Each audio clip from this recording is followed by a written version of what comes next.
With a huge paycheck on the line, you would think that superstar athletes would avoid risking it all by cheating, especially with all the cameras around. But you might be shocked by the brazen and unethical actions taken by some of your favorite sports stars.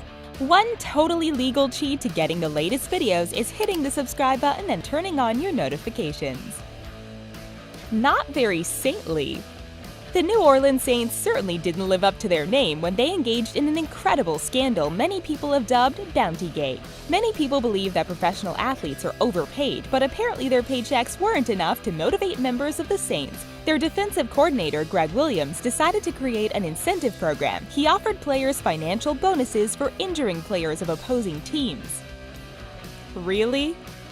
We'll just come right out and say it. The Spanish basketball team was caught pretending to be disabled in order to win the gold medal at the Paralympics. Fernando Martín Vicente was the head of the Spanish Federation for Mentally Handicapped Sports, and he allowed people without any disabilities to compete. They won 5 medals fraudulently, which they were commanded to return, as 10 out of 12 athletes were found not to be disabled. Putting the bad in badminton. We generally don't think of women's badminton players as those that would willfully cheat, especially in such a blatant way. At the 2012 London Olympics, 8 players from 4 different teams from South Korea, China, and Indonesia seemed to be doing really poorly for some reason. Fans were distressed to see these Olympic-caliber athletes serving the birdie into the net or hitting obscenely wide. It started with the Chinese world champions Wang Xiaoli and Yu Yang, who purposefully threw their match in order to play a weaker team during the next round. In order to thwart their dastardly plan, other players followed suit, resulting in an outcry from the fans as they were booed off the court. A likely story.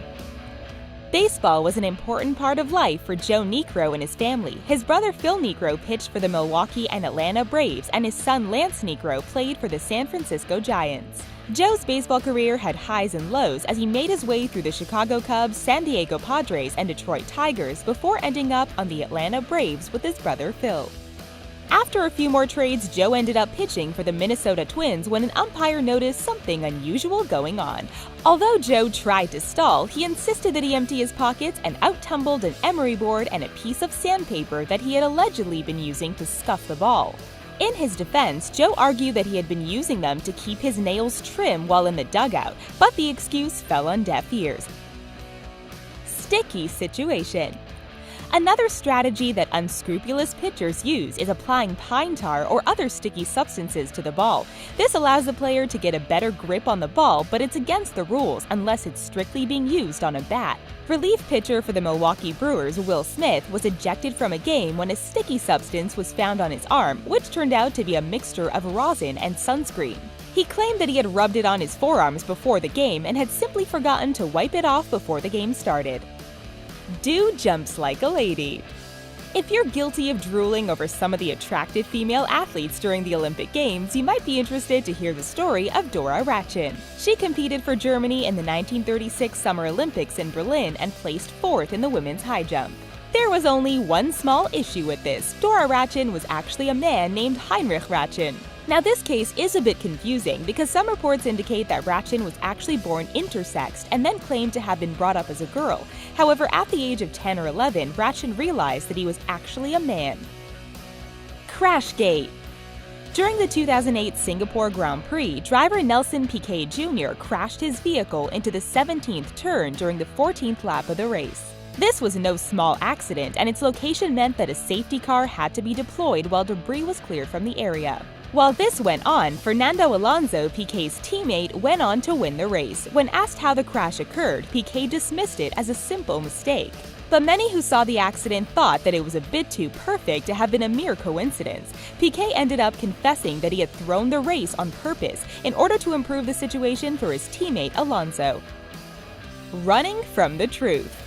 Completing, let alone winning, Ironman Canada is no easy task. Participants face 2.4 miles of swimming, 112 miles of cycling, and 26.2 miles of running, most of which is completed in freezing conditions. Suzanne Davis crossed the finish line confident that she would take home the gold medal for her category, women ages 40 to 44. She was shocked to receive second place behind a woman named Julie Miller who had literally come out of nowhere. Miller had won many similar competitions previously, but Davis insisted that in over 3 hours of running, she never once saw Miller. Unfortunately for Miller, a company called Finisher Pics was creating videos of the event and were constantly filming along the marathon course. Cameras that had caught every other aspect of the race somehow didn't catch Miller running the appropriate amount of time past certain points. The Hand of God. Many people consider Diego Maradona to be the greatest soccer player of all time, but this time he cheated in a spectacularly epic fashion. When the England goalie leapt to intercept the ball, Maradona jumped up to meet him and used his hand to smack the soccer ball into the net 6 minutes into the second half of the game. Spectators were outraged, but the referees claimed not to see it and let the goal count. This infamous play became known as the Hand of God. Lights out. Boris Onyshchenko was a Soviet pentathlete who was no stranger to the Olympics. In 1976, however, he was disqualified from the Games and received a lifetime ban. The weapon of choice was an épée, the largest and heaviest in all of fencing. It contains a sensor that causes a light to flash when it makes contact with an opponent in order to keep track of points. However, Onyshchenko rewired the device so that it would react to a hidden switch. After that, all he had to do was look like he had struck his opponent, flick the switch, and rack up the points. When Olympic officials inspected the weapon, they discovered that it had been tampered with. Which one of these unscrupulous cheaters are you the most disgusted by? And do you think that greasing the ball is an egregious offense or merely part of baseball? Be sure to let us know in the comments section. Before you go, be sure to please like our video and hit that subscribe button to get the latest from the richest. Thanks for watching!